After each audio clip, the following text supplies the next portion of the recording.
Car melodious Ashok Rajput आप देख रहे हैं जीएस न्यूज। जैसा कि आप देख रहे हैं कि मेरे साथ मौजूद है सुनील बंसल, जो कि थारवी फार्मा करके चलाते हैं और शंकर मोहन सेवा समिति के नाम से एक समिति भी चलाते हैं और समय समय पर गरीब असहाय लोगों की मदद करते रहते हैं और लोगों को रोजगार भी दिलवाते हैं फार्मा में।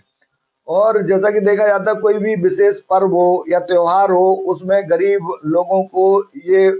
जो अथाह सामर्थ अपने कपड़े वितरित करना, भंडारे करवाना और गरीब जनता के लिए हर समय तत्पर रहते हैं, गरीब लोगों के लिए हर वक्त। और इसी उद्देश्य से आज मेरे साथ जुड़े हैं और जैसा कि 2022 विधानसभा चुनाव का जो लहर जो चल रही है और उसको लेकर विशेष चिंतित नजर आ रहे हैं और ये कहा जा रहा है, कुछ जनता से अपील करना चाहते हैं कि ये देश और प्रदेश हमारा जो निरंतर तरक्की पर चल रहा है, जिस स्पीड से जीडीपी हमारे उत्तर प्रदेश की और देश का जो तरक्की का रास्ता जो पकड़े हुए है, और इस विधानसभा चुनाव में कहीं 1% कहीं एक बिंदु से कहीं रह ना जाए, उसको लेकर विशेष चिंता में है। और आगरा के रहने वाले हैं और आगरा की 9 विधानसभा सीटों की बात करेंगे कुछ जनता से, और जनता के कुछ जो जरूरत वाली चीजें हैं और जो जनता की जो सुविधाएं हैं, जो असुविधा सरकार के द्वारा रह रही है, उस असुविधा को लेकर चिंतित है और विधानसभा चुनाव में जनता से कुछ अपील करेंगे कि हमारा देश और प्रदेश इसी तरह निरंतर सुचारू रूप से चलता रहे। और जनता से विशेष आग्रह करना चाहते हैं कि अपना जो मत और अपना जो मतदान करें, इस प्रलोभन किसी प्रलोभन में ना आके करें और पूरे तरीके से देश के प्रति प्रदेश के प्रति अपनी आहुति दें और वोट करें। और उसी उद्देश्य को लेकर मेरे साथ मौजूद है सुनील बंसल जी हैं, थारवी फार्मा के प्रेसिडेंट हैं, और उनसे हम बात करेंगे कि क्या उनकी व्यथा है, क्या समस्या है, उसको लेकर आज हमारे साथ मौजूद है सुनील बंसल जी। स्वागत है जी बंसल साहब आपका। जी धन्यवाद। अच्छा, आपका जो विशेष जो आपका जो आज की डेट में जो समस्या है, जो आपको लग रहा है कि कहीं कुछ ऐसा ना हो कि देश और प्रदेश में कहीं जनता जो है ना अशिक्षितता की वजह से कहीं कुछ हमारा अहित ना हो जाए, तो उसके बारे में जरा कुछ बताइए। मैं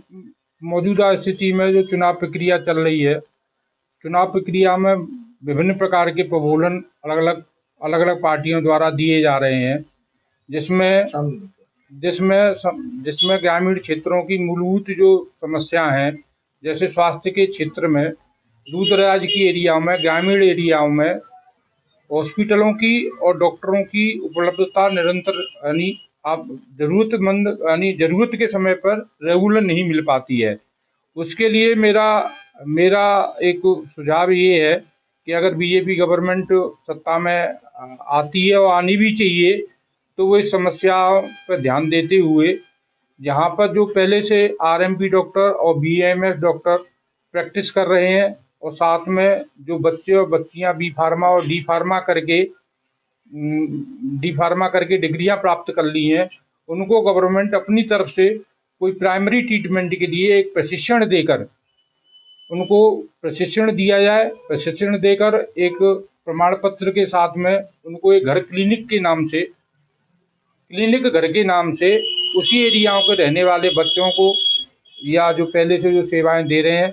उनको उक्त कार्य में भागीदार बनाया जाए। जैसे कि आपके कहे अनुसार ये है कि जो लोग पहले से प्रैक्टिस कर रहे हैं क्षेत्रों में और अपना निजी संस्थान चला रहे हैं, उनको प्रशिक्षित करे सरकार और उनको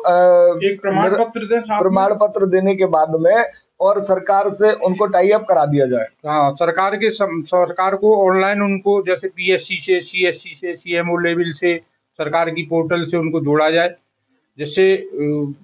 वो डॉक्टरों से भी जोड़ा जाए, अच्छे डॉक्टरों के साथ में। ऑनलाइन तो मरीज के ट्रीटमेंट करने में, प्राथमिक ट्रीटमेंट देने में आकस्मिक कोई घटनाएं होती हैं, परेशानी होती है, हार्ट अटैक वगैरह जो होता है, उसका थोड़ा बहुत प्राथमिक ट्रीटमेंट मिलने के बाद वो उनको रेफर कर सकें और मरीज को राहत मिल सके और रेफर करने के लिए ज्यादा खर्चा ना हो पाए और कम से कम खर्चे में काम चल जाए। हाँ, इससे ये होगा कि मरीज एक तो परेशान नहीं होगा, उसे वहीं पर सभी सुविधाएं मिलेंगी और मरीज के जो तामीरदार होते हैं, मरीज के साथ में वो सबसे ज़्यादा परेशान होते हैं,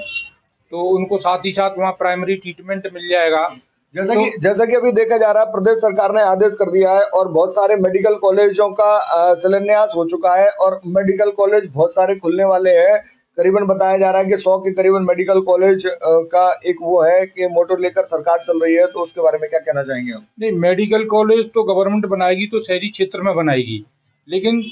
एक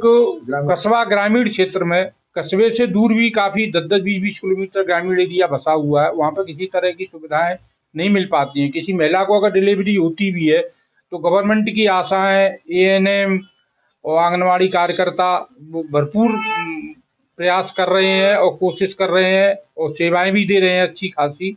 उसके बावजूद भी कोई कहीं ना कहीं कोई परेशानी होती है, तो वहाँ अगर ऐसी व्यवस्था हो जाएगी तो वो मरीज कम से कम अच्छी जगह तक आने के लिए उसको टाइम मिल जाएगा प्राइमरी ट्रीटमेंट लेने के बाद में, और उसको ज़िंदगी भी मिल जाएगी। और जिन लोगों को इससे जोड़ा जाएगा वो उनको एक रोजगार का अवसर भी प्राप्त होगा। साथ में गवर्नमेंट की जो स्वास्थ्य के प्रति विस्तार करने की योजना है, वो भी उसमें विस्तार करने की योजना में भी यानी आपका कहे अनुसार के सरकार को ये एक कह सकते हैं कि एक सुझाव है, आपका विशेष आग्रह है कि आप जो ना सरकार जो निजी क्षेत्रों में, जो यानी ग्रामीण क्षेत्रों में, देहात क्षेत्र में जो लोग पहले से 10-10 साल 20-20 साल से जो प्रैक्टिस कर रहे हैं, जिन्हें कि कहा जाता है कि झोला छाप डॉक्टर, यानी बीएससी करके या बीएमएस करके, यानी बिगर एमबीबीएस करे हुए डॉक्टरों को झोला छाप कहती है सरकार। तो आपके कहे अनुसार ये इतना सिर्फ ये है कि उनको एक प्रशिक्षण कराया जाए, प्रशिक्षण दे और उनको प्रमाणित करे, और जिससे कि वहाँ प्राइमरी ट्रीटमेंट लेकर और लोगों को स्वास्थ्य के प्रति बेहतर जो है ना सुविधाएं मिल पाए, और आगे जो है वही जो सेवाएं दे रहे हैं वो बड़े बड़े डॉक्टरों के ऑनलाइन संपर्क में रहेंगे, उनसे विचार विमर्श करके ट्रीटमेंट देंगे और रेफर करेंगे आगे के लिए। तो उस समय की जो समस्याएं होंगी मरीज के साथ में, आकस्मिक जो परेशानी आता है उसको टाल के उसकी जिंदगी को बचाया जा सकता है और लोगों को रोजगार के साधन भी साथ में दिए जा सकते हैं। एक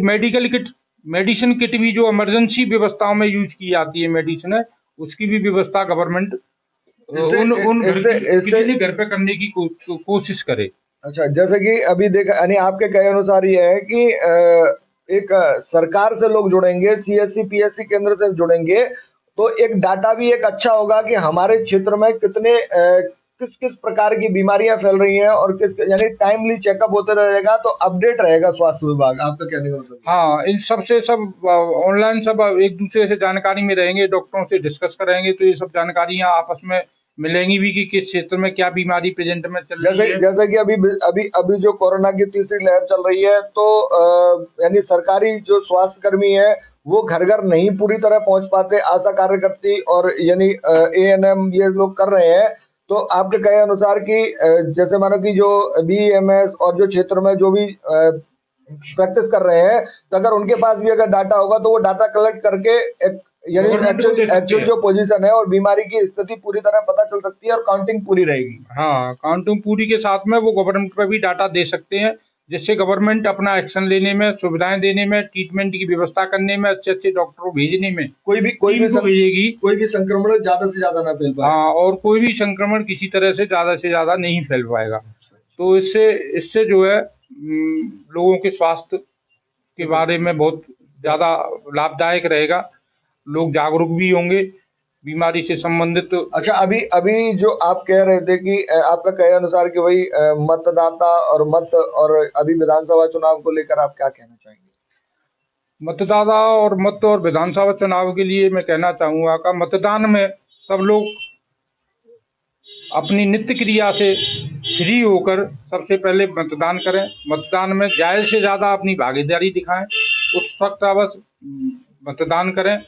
और जो सरकार या जो लोग आदरणीय हमारे प्रधानमंत्री श्री मोदी जी, माननीय श्री मुख्यमंत्री श्री योगी जी, देश हित, प्रदेश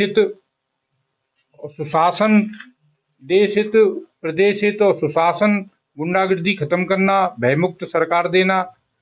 और सुरक्षात्मक दृष्टि से अच्छा करना, रोजगार परक योजनाएं लाना, विभिन्न प्रकार की योजनाएं सेंट्रल गवर्नमेंट भी यानी बिगर बिगर प्रलोभन की सरकार चल रही है, आपने कहा। हाँ जी, बिगर प्रलोभन की सरकार जो चल रही है अभी तक, यानी किसी को कोई धोखाधड़ी नहीं, कुछ नहीं, जो अब तक जो सरकार चलती हाँ, चली आई है। गवर्नमेंट आज के समय में ये गवर्नमेंट जो है किसी भी जात जाति का भेदभाव नहीं कर रही है, सभी के साथ में, चाहे वो किसी धर्म का मानने वाला हो, किसी भी जाति धर्म का हो, शिक्षित और सब सब जो जो गवर्नमेंट की सुविधाएं हैं उनको पूरी तरह से भूतल पर लाने की, यानी ग्राउंड पर लाने की आप एक व्यापारी हैं, दवाइयों के व्यापारी हैं, और दवाई का कारोबार भी है आपका, जो भी आपका चलता है। तो जैसे मानो कि अभी जीएसटी को लेकर लोगों ने हुआ बनाया, या जीएसटी को लेकर विरोध प्रदर्शन किया, तो ऐसी क्या नीति थी जिससे व्यापारी, कुछ जो व्यापारी तत्व के लोग थे वो नाराज हुए थे? उसमें ऐसा है कि जहाँ तक मेरा सोचना ये है कि अपनी इस भारतवर्ष में या अपने उत्तर प्रदेश में या किसी भी राज्य में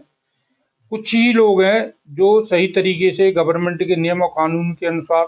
रजिस्टर्ड होकर व्यापार करते हैं, या शिक्षित कम लोग हैं। जो शिक्षित कम लोग हैं तो वो जान ही नहीं पाते हैं कि ये योजना गवर्नमेंट लेके आई है तो इस योजना के फायदे क्या क्या हैं। असल में किसी भी आदमी के बारे में, जैसे अगर उसकी अच्छाइयाँ बुराइयाँ दो होती हैं, तो अच्छाइयाँ तो उसकी वो जिंदगी भर मेहनत करता रहेगा तो भी उसकी आसानी से बाहर आने वाली नहीं है, लेकिन बुराइयाँ, अगर वो एक भी बुराई उसकी होती है तो वो पूरे एरिया में जहाँ संभव है वहाँ उसका बखान होना शुरू हो जाएगा। तो इसी तरह देश की जो गवर्नमेंट योजनाएं लेके आ रही है, विपक्षी पार्टियां अपना वोट बैंक बनाने के लिए लोगों को गुमराह कर रहे हैं, वो लोगों को गुमराह करते हैं। उनके दुष्प्रभाव न होते हुए भी, उन योजनाओं के दुष्प्रभाव कोई नहीं है, न होते हुए अपनी तरफ से बनाकर उनको, यानी लोगों को बरगलाया जाता है और भ्रमित किया जाता है आपके कहे अनुसार, और तरक्की के रास्ते से जो निरंतर जो सही जो पथ है उस पथ से जो है ना लोगों को रास्ते से भटकाया जाता है। हाँ, बिल्कुल यही बात है। और दूसरे नंबर पर वो वोट बैंक अपना बनाना चाहते हैं। तो बीजेपी गवर्नमेंट तो जहाँ तक है वोट बैंक को अपनी किसी जातवाद या धर्म के ऊपर वोट बैंक को लेकर नहीं चल रही है। वो तो सभी धर्मों को, सभी के लिए काम करती है, एक साथ लेके चलती है, सबका एक साथ विकास करती है और विकास विश्वास के साथ भी साथ लेके चल रही है। तो इसलिए सब लोगों से आग्रह ये है कि जो गवर्नमेंट अपने देश के लिए, प्रदेश के लिए, समाज के हित के लिए अच्छे कार्य कर रही है, उनके लिए आप अगर उन्हें सत्ता में नहीं लाओगे, विरोधी पार्टियां हैं जिनके विचार सही नहीं है, नीतियों के बारे में जानते नहीं है, नीतियों का प्रचार गलत करते हैं, देश को बांटने की कोशिश कर रहे हैं, हिंदू मुस्लिम कर रहे हैं, अपना वोट बैंक बनाते हैं, उनसे कम से कम बीजेपी सरकार को वोट देंगे तो कम से कम देश का विकास और रोजगार तो हमेशा होगा, देश बटेगा नहीं। और इसके अलावा मैं क्योंकि दवाई का कार्य करता हूँ तो मैं ये भी अपनी तरफ से ये चाहता हूँ कि दवाई के लाइसेंस, रिटेल लाइसेंस लेने के लिए एक फार्मासिस्ट की व्यवस्था होती है जो दुकान पर उसके ही द्वारा दवाई बेची जा सकती है। मैं गवर्नमेंट से आग्रह करता हूँ, निवेदन करता हूँ सभी दवाई विक्रेताओं की तरफ से कि जो दुकानदार भी सन 2000 तक की हैं उन्हें फार्मासिस्ट से मुक्त करने के लिए कोई विधेयक लाकर, यानी आपके कहे अनुसार ये है कि आज से 21 साल पहले जो दुकानें जो चल रही थी, जो कि निरंतर जिस तरीके से सुचारू रूप से चल रही थी, उनको डिस्टर्ब ना किया जाए। अभी जो नए जो लाइसेंस बने वो डी फार्मा बी फार्मा के साथ बने। और जो दुकान का लाइसेंस देने के लिए क्षेत्रफल की बात है 108 110 स्क्वायर फीट की, उसको थोड़ा सा कम, जैसे 90 से 100 वर्ग फुट के क्षेत्र के अंतर्गत कर दिया जाए। तो क्योंकि बाजार जैसे कि बाजार में कुछ किराया बहुत महंगा है, बड़ी दुकानें नहीं मिल पाती हैं, तो आपके कहे अनुसार कि बड़ी दुकान ना करके साइज उसका छोटा कर दिया जाए तो व्यापारी को थोड़ा सा खर्चा कम हो जाए। थोड़ा खर्चा कम हो जाएगा, थोड़ा व्यापारी को व्यापार करने में, नया व्यापार शुरू करने में, चालू करने में आसानी रहेगी, तो रोजगार करेगा अपना। तो और अब खुद तो रोजगार करेगा ही करेगा, हो सकता है 4-5 लोगों को अपने से जोड़ेगा, उनको भी रोजगार देगा। उसके साथ में जो कर्मचारी जुड़ेंगे, जो सरकारी बैंक के जुड़ेंगे, उनकी भी रोटी चलती रहेगी, उनकी रोटी चलती रहेगी। सीए, अकाउंटेंट, वकील और कंपनियां जो कार्य कर रहे हैं वो सब लोग, उनके अंडर में जो कार्य कर रहे हैं वो लोग, उनको भी रोजगार उनके द्वारा ही प्राप्त होगा, गवर्नमेंट को भी जीएसटी प्राप्त होगा। बिल्कुल, यानी गवर्नमेंट का भी फायदा, जनता का भी फायदा, और रोजगार, जो बेरोजगार जो घूम रहे हैं मजदूरी तत्व के लोग, उनको भी मजदूरी टाइप की कुछ मिल जाएगी। हाँ, इससे सब लोगों को फायदा होगा। दूसरे नंबर पर, ये तो स्वास्थ्य के बारे में मैंने कहा। दूसरे नंबर पर जैसे शिक्षा के बारे में ये है कि शहर में तो शिक्षा जगह जगह पे अच्छे अच्छे स्कूल, अच्छे अच्छे बोर्डों के खुले हुए हैं, लेकिन देहात एरियाओं में शिक्षा यूपी बोर्ड के हैं या छोटे मोटे स्कूल सरकार से मान्यता लेकर चालू हालत में है, चल रहे हैं। कि गवर्नमेंट को सरकारी वाहन चलाने चाहिए, जो कि दूर दराज के जो बच्चे हैं उनको लाने और ले जाने के लिए, वो उनके लिए भी सुविधा इस तरीके की होनी चाहिए जैसे शहरी क्षेत्र में होती है। कि आपके कहे अनुसार कि ये गवर्नमेंट की वाहन होने चाहिए जो कि बिल्कुल निरंतर फ्री होने चाहिए, जिससे शिक्षा बच्चों को मिल पाए पूरे दिन। नहीं नहीं, ऐसा नहीं है कि गवर्नमेंट के ही उसमें वाहन लगाए जाएं। स्कूल से संबंधित स्कूल के द्वारा या अन्य लोग जो देहात एरियाओं में एक तरीके से रोजगार के लिए घूम रहे हैं, उनको उससे अटैच किया जाए, वो बच्चों को लाने जाने का कार्य करें। और साथ में junior high school, primary section, high school inter में एक कोशिश इस तरह की जाए कि उसमें एक अधिकारी का भी बच्चा पढ़े, एक राजनेता का भी बच्चा पढ़े, एक अच्छे व्यापारी का भी बच्चा पढ़े, एक किसान का बच्चा पढ़े, एक गरीब मजदूर का भी बच्चा उसी में पढ़े, शिक्षा प्राप्त करे। कम से कम आपके कहने अनुसार कि कम से कम गवर्नमेंट टीचर जो है उनके बच्चे तो कम से कम उसमें पढ़े, जिससे शिक्षा का स्तर थोड़ा बढ़े। हाँ, साथ में जो टीचर वहाँ पढ़ा रहे हैं, शिक्षिकाएं वहाँ पढ़ा रही हैं, उनके बच्चे वहाँ कम से कम शिक्षा ग्रहण करें,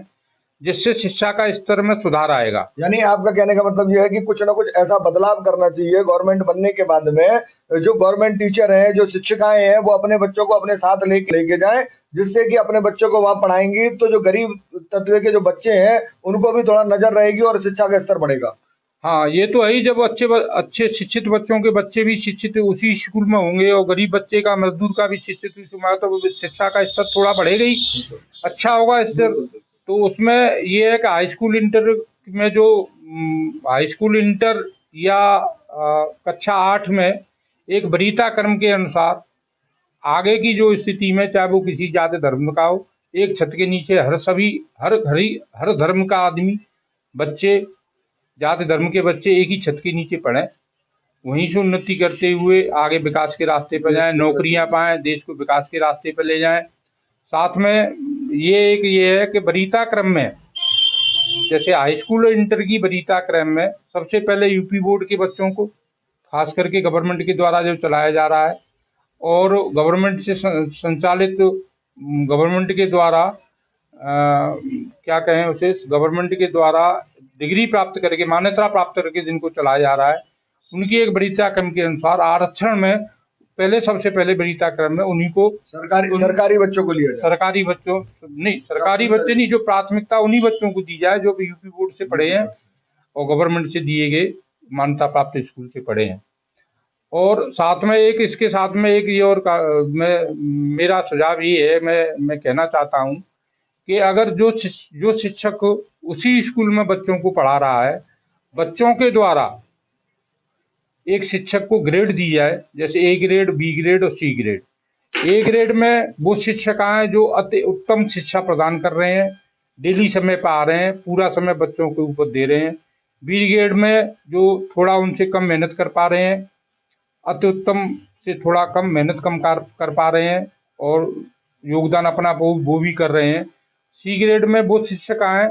जो संतोषजनक ही कार्य कर पा रहे हैं, यानी सिर्फ फॉर्मेलिटी पूरी कर रहे हैं कि हम शिक्षक हैं यहाँ पर और आ रहे हैं, जा रहे हैं, ड्यूटी कर रहे हैं, बच्चों की तरफ कर रहे हैं, ध्यान, लेकिन बच्चों को शिक्षित नहीं हो, बच्चों को तरफ कोई ध्यान नहीं है, न बच्चों को शिक्षा दी जा रही है। जिस ग्रेड में, जैसे मैंने आपने कहा A grade, B grade, C grade, इसके आधार पर उनको प्रमोशन या फिर डिमोशन भी दिया जाए। ए ग्रेड और बी ग्रेड, सी आधार से सबसे पहले तो उसमें ये किया जाए कि शिक्षक जो स्कूल में ड्रेस पहन के आए, उसके बैज, उसकी कपड़ों के ऊपर एक बैज लगाओ जिसपे ए, बी और सी मेंशन हो, जिससे वो बच्चे जान सकें या वो खुद को महसूस हो पाए कि मैं किस बिल्कुल ग्रेड का शिक्षक हूँ। बिल्कुल बिल्कुल, आपके कहने अनुसार यानी खुद को गिल्टी फील करें और अपने आप को ये लगे कि मेरा सी ग्रेड है, उसको मैं बी में लाऊं, बी हाँ, वाला तो ए में। ए में लेके आऊँ, तो इससे इससे शिक्षकों के अंदर और शिक्षिकाओं के अंदर प्रतिस्पर्धा भी रहेगी कि मैं बच्चों से ज्यादा शिक्षित करूँ। बिल्कुल और दूसरे नंबर पर जो ए ग्रेड के टीचर हैं, शिक्षक और शिक्षिका हैं, ए ग्रेड को गवर्नमेंट कम से कम साल में एक बार कोई किसी न किसी के तरीके से सम्मानित करे, उन्हें प्रोत्साहित करे, किसी भी रूप में कैसे भी उसे सम्मानित करे, जिससे वो स्कूल में बच्चों का आना जाना रहेगा, शिक्षा के क्षेत्र में विकास होगा। और साथ में खेल पे भी, बच्चों के खेल पे भी एक ब्लॉक लेवल पर एक खेल ग्राउंड जैसे की चलता व्यवस्था है, की जाए। जैसे जैसे कि अभी भी चलता है कि जैसे देखा जाता है कि गवर्नमेंट के बच्चे भी जाते हैं और जैसे मानो कि क्षेत्र में जहाँ भी बड़े बड़े स्कूल होते हैं उनमें प्रतिस्पर्धा और बच्चों को किया जाता है। नहीं, अब जैसे बड़े बड़े स्कूलों में, शहरों के अंदर तो ISCC बोर्ड नहीं, गांव में ब्लॉक स्तर से प्रतियोगिता होती रहती है, लेकिन वो क्या है कि तहसील स्तर पर है या जूनियर हाई स्कूल स्तर पर है, वो भी जैसे ब्लॉक स्तर पर है, तो ब्लॉक स्तर को वो भी रेगुलर तरीके से नहीं होती है। उसके लिए कम से कम महीने में 1 दिन या 2 दिन का समय हर स्कूल के बच्चों को देना चाहिए। वो वहाँ पर अपना शारीरिक पूरी तरीके से फिट रह पाए। शारीरिक फिट रहने के साथ साथ वो अपनी अपनी जो उसकी काबिलियत है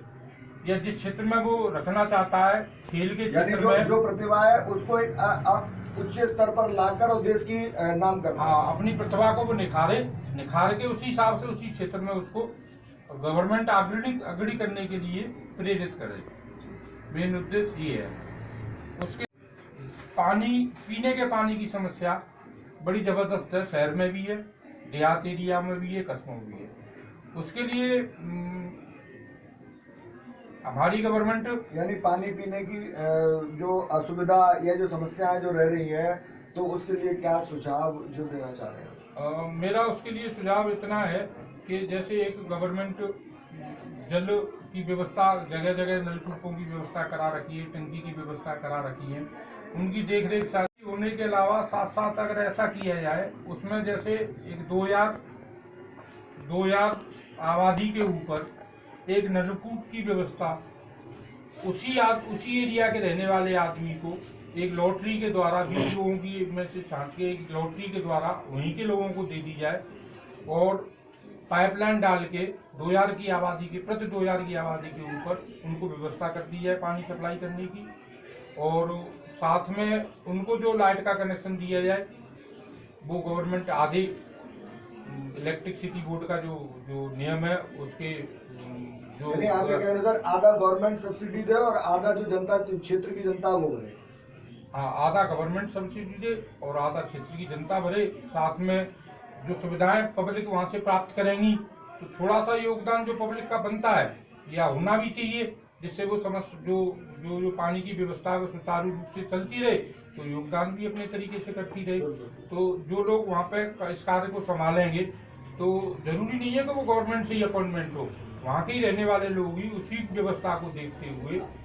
और ये सब काम कर सकते हैं, जिससे रोजगार भी उत्पन्न होगा और पानी की व्यवस्था भी सही होगी, लोगों के स्वास्थ्य पर भी असर पड़ेगा, स्वस्थ रहेंगे लोग। ऐसे ही शिक्षा के क्षेत्र में, और इसके साथ में अगर जो वर्षा ऋतु का जो पानी आता है, हर ग्राम सभा लेवल पे हर गांव में वैसे तो तालाब और पोखरें जो बनी हुई हैं,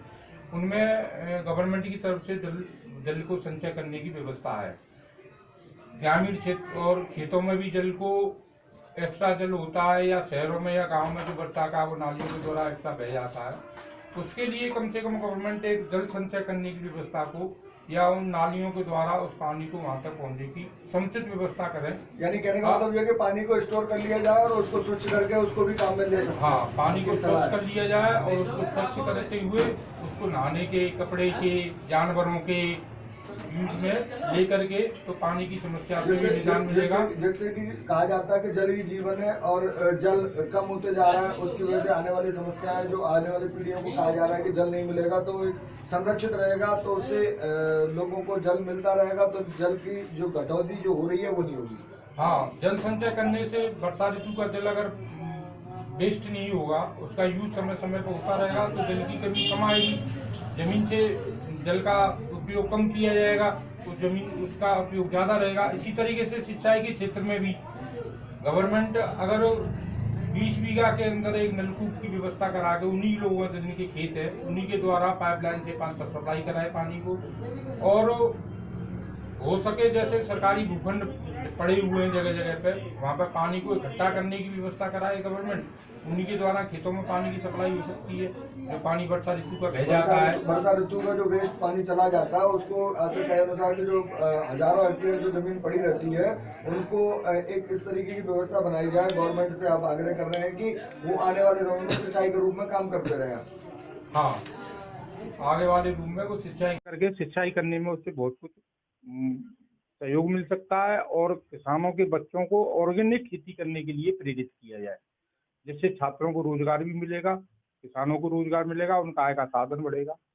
इसके साथ ही जैसे शहरों में पार्क बने हुए हैं जगह जगह पे, पानी की समस्या शहरों के अंदर भी है, तो पार्क के नीचे भूतल में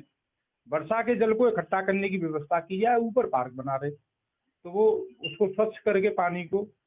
नहाने धोने, कपड़े धोने, पीने के योग्य बनाया जा सकता है। यानी जल की समस्या को लेकर आपका ये सुझाव है कि जल वर्षा ऋतु का जितना भी जो भी जल है वो वेस्ट ना जाकर उसको संरक्षित किया जाए और उसको अपने समय समय पर उसको सरकार द्वारा उपयोग में लेके। हाँ, सरकार द्वारा उसको शुद्ध करके या और समितियों द्वारा शुद्ध करके समितियों का सहयोग से उसको आवश्यकता उपयोग भी किया जाए। रोजगार के क्षेत्र में मेरा ये था कि देहात क्षेत्रों में रोजगार की व्यवस्था और शहरी क्षेत्रों में ये कम है। बच्चे आजकल विभिन्न प्रकार की डिग्रियां ले लेके घूम रहे हैं, घरों में बैठे हुए बच्चे भी बैठे हुए। उनके लिए गवर्नमेंट से मेरा आग्रह ये है कि बच्चों के लिए रोजगार पैदा करने के लिए जैसे जैसे एक नाई की दुकान चलाने के लिए, हेयर सैलून के लिए और ब्यूटी पार्लर के लिए, और साथ में मैकेनिकल लाइन में scooter, two wheeler, four wheeler को सही करने के लिए इलेक्ट्रीशियन, राजमिस्त्री, कारपेंटर और प्लम्बर, पेंटर, कंप्यूटर से संबंधित विशेष विशेष कोर्स हैं, विशेष जानकारियां कंप्यूटर को चलाने के लिए बच्चों को प्रशिक्षित करे गवर्नमेंट, उनको एक प्रमाण पत्र दे जिससे वो अपना रोजगार। जैसे कि प्रधानमंत्री कौशल विकास योजना के तहत ये योजनाएं लगातार निरंतर चल रही है गांव देहात तक, और ये इसके बाद में लोग रोजगार भी ले रहे हैं प्रमाण पत्र लेकर, तो ये तो चल रहा है ना पहले से। नहीं, वो तो गवर्नमेंट को ही रोजगार, गवर्नमेंट में जाने के लिए रोजगार मिलता है। अच्छा। लेकिन अगर जैसे सैलून में, ब्यूटी पार्लर में, मैकेनिक लाइन में, इलेक्ट्रीशियन में, प्लम्बर में, आपके कहने अनुसार कि अपना सेल्फ बिजनेस अगर करना चाहेगा तो ये प्रशिक्षण लेकर वो आराम से अपना सेल्फ बिजनेस कर सकता है। इससे रोजगार भी डेवलप होगा, ज्यादा से ज्यादा लोगों को रोजगार मिलेगा। जब रोजगार में आदमी व्यस्त रहेगा तो फालतू की चीजों पर ध्यान न देके, गुंडागर्दी पर ध्यान न देके, दूसरे लोगों के बहकावे में ना आकर अच्छे अच्छे कार्य में व्यस्त रहेगा, अपने परिवार को चलाने में सफल रहेगा। इससे देश की भी उन्नति होगी, समाज की भी उन्नति होगी, सब शिक्षित होंगे, सब ठीक होंगे। इसलिए अंत में मैं सभी लोगों से, सभी जनतागण से आग्रह करता हूँ, हाथ जोड़कर विनम्र निवेदन करता हूँ कि इन सब प्रक्रियाओं को जो मैंने बताई हैं उनको अमल में लाने के लिए केवल भारतीय जनता पार्टी की ही सरकार इसे भविष्य में अमल में ला सकती है, और लाएगी भी और करेगी भी, बिना जाति धर्म के, तो बिना सोच विचार के वोट बैंक के आधार पर या जातिवाद के आधार पर वोट न दें। भारतीय जनता पार्टी के प्रत्याशी जहाँ भी खड़े हुए हैं उनको सुशासन लाने के लिए प्रत्याशी की तरफ ध्यान न देकर केवल फूल के निशान को देखते हुए माननीय प्रधानमंत्री मोदी जी, माननीय योगी जी के सुशासन को देखते हुए केवल बीजेपी को ही वोट करें, बीजेपी ही बटन को दबाएं, जिससे हम सब लोग देश में एक उच्च विचारों के साथ में विकास कर पाएं।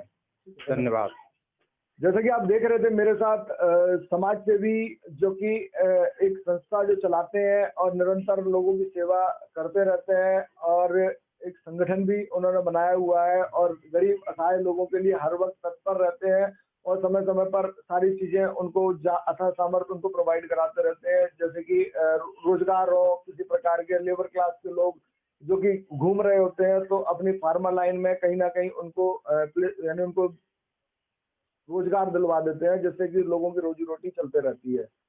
कुछ बच्चियां हैं जो कि उनको भी इन्हें रोजगार दिलवाया, जो मेरे साथ अभी मौजूद थे, सुनील बंसल जी, उन्होंने बताया कि मैं आज की डेट में बहुत चिंतित हूँ और मैं बड़ा परेशान हूँ, क्योंकि सुशासन जो चल रहा है, आने वाले समय में कहीं 1% इस प्रकार की ऐसी कोई मेरे मन में तो पूरे तरीके से, पूरे तन मन धन से पूरे सुशासन सरकार, जो कि कह सकते हैं आपकी बीजेपी गवर्नमेंट, और जो कि भाजपा सरकार योगी जी और मोदी जी के उनके नियम अनुसार चल रही है, और सबके लिए सबका साथ सबका विकास को लेकर इनका मोटो है। और उसी आधार पर विधानसभा चुनाव 2022 में जो चुनाव अभी हाल ही में आगरा में 9 सीटों पर जो मतदान होने वाला है 10 तारीख को, उसमें विशेष आग्रह किया है और जनता से हाथ जोड़कर अपील की है कि भाजपा को ही वोट करें, जिससे कि रोजगार और तरक्की पर हमारा उत्तर प्रदेश आए। और योगी जी, क्योंकि योगी जी ही एक ऐसे हैं जो कि पिछले 5 साल से लगातार सुशासन दे रहे हैं, गुंडागर्दी और भयमुक्त आदमी और व्यापारी रह रहा है, कोई लूट घसूट की ऐसी कोई समस्या नहीं है। अभी व्यापारी तत्व के लोग हैं, और जो कि कुछ लोग भड़कावे में आकर जीएसटी का विरोध किया, लेकिन जीएसटी के बारे में भी कहा कि ऐसा कुछ नहीं है। अगर नंबर 1 का अगर आप काम करते हैं तो जीएसटी और ये समस्याएं आपको परेशान नहीं करेंगी। और आप सुशासन अगर आप चाहते हैं तो बीजेपी को ही मत दें और अपना वोट करें। जैसे कि अभी सुनील बंसल जी ने कहा कि कुछ समस्याएं हैं जो त्रुटि हैं सरकार में, जो कि जनता को रोजगार से संबंधित उनने अपने सुझाव दिए, और जल को लेकर विशेष जोर डाला कि वर्षा ऋतु का जितना भी जल जो आता है उसको सरकार संरक्षित करवाए। और तालाबों में तो संरक्षित होता है, लेकिन उसको पानी पीने के और उसमें उपयोग में नहीं ले सकते, लेकिन उनके लिए एक विशेष टैंक और बड़ी बड़ी तालाब, इस पक्के तालाब, जो कि उस जगह पर पानी स्टोर रह पाए और किसान उससे सिंचाई कर सके और नहाने के काम में उसको ले सके, पशुओं के काम में उसको ले सके। और किसान के बच्चों के लिए विशेष आग्रह किया है कि किसान के बच्चे जो किसानों के साथ निरंतर काम करते हैं, वो ऑर्गेनिक खेती पर जोर दें, जिससे कि पेस्टिसाइड्स और वो सारी चीजें जो कीटनाशकों का उपयोग ना करके देसी खेती और देसी सामान जो भी खेतों में साग सब्जी जो उगाई जाती है उस पर विशेष ध्यान दें। और शिक्षा के स्तर पर भी उन्होंने बताया कि जो प्राइमरी स्कूल और प्राथमिक स्कूल जो हैं, प्राथमिक यानी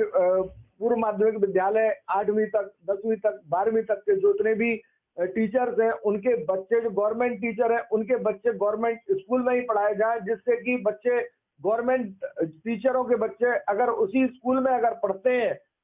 तो टीचर्स जो है ना अपने बच्चों को जैसी शिक्षा देंगे, वैसे ही गरीब असहाय लोग जो प्राइवेट स्कूलों में नहीं करवा सकते, वो कम से कम उनको देखकर शिक्षा का स्तर बढ़ेगा। और टीचरों के लिए भी एक सुझाव दिया है कि A grade, B grade, C grade टीचरों के लिए बैच बनने चाहिए, और वो ए ग्रेड में उन टीचरों के लिए रखा है जो बच्चों के लिए लगातार निरंतर पढ़ाई के लिए बच्चों को उकसाते हैं और बच्चों को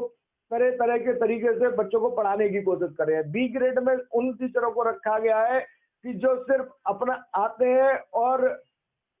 निरंतर रूप से प्रॉपर तरीके से वो इस पर ध्यान नहीं देते। सी ग्रेड में उन टीचरों को रखा है न कि जो कि आते हैं, फॉर्मेलिटी पूरी करते हैं और उसके बाद चले जाते हैं कि सिर्फ हमें जाना है, अपनी हाजिरी लगानी है, उसके बाद कोई मतलब नहीं, बच्चा पढ़ रहा है नहीं पढ़ रहा है उन्हें कोई मतलब नहीं। तो इस प्रकार से तीनों जो batch A B C grade में इस तरीके से टीचरों को बांटा जाएगा, तो ए ग्रेड वाला टीचर तो आपस में टीचरों में प्रतिस्पर्धा रहेगी और शिक्षा का स्तर निरंतर आगे बढ़ेगा और उत्तर प्रदेश तरक्की करेगा। जब तक शिक्षा नहीं होगी, जब तक अच्छी मानसिकता नहीं होगी, अच्छी मानसिकता नहीं होगी तो अच्छा व्यवहार नहीं करेगा और गुंडागर्दी की तरफ यानी गलत कामों की तरफ बच्चा जाएगा, बच्चा भ्रमित रहेगा। शिक्षित बच्चा होगा, वो देश के प्रति, अपने प्रति, समाज के प्रति एक अच्छी जागरूकता लाएगा। उसको देखते हुए सुनील बंसल जी हमारे साथ जो मौजूद थे, उन्होंने बताया कि मैं बड़ा चिंतित हूँ, अब के बार जो सरकार जो बनने जा रही है और मत यानी जो मतदाताओं से खास अपील की, हाथ जोड़कर विनती की है कि आप जो है ना अपना मत उसी सरकार को दें जो कि सुशासन ला सकती है। और उन्होंने तो ये तक कह दिया कि आप जो ना सुशासन चाहते हैं तो भाजपा सरकार दोबारा आएगी तो सुशासन लाएगी और कमल के निशान पर अपना वोट दें, प्रत्याशियों की शकल पर वोट ना दें। हमें सुशासन लाना है, देश हित में वोट करना है, देश को और प्रदेश को आगे तक ले जाना है। तो आने वाले समय में हम ये देखेंगे कि चुनाव 10 तारीख को है आगरा में 9 विधानसभा सीटों पर, तो बीजेपी को कितनी मतदाता पूरे तरीके से समर्पित करके वोट दे पाते हैं, कितना जागरूक होते हैं इस खबर से, तो हम आने वाले समय में 10 तारीख के बाद ही इस चीज का पता चल पाएगा और बीजेपी गवर्नमेंट में या बीजेपी के कैंडिडेटों को कितने मत मिलेंगे। आने वाले समय में देखते हैं। जीएस न्यूज के लिए मैं लोधी अशोक राजपूत, आगरा।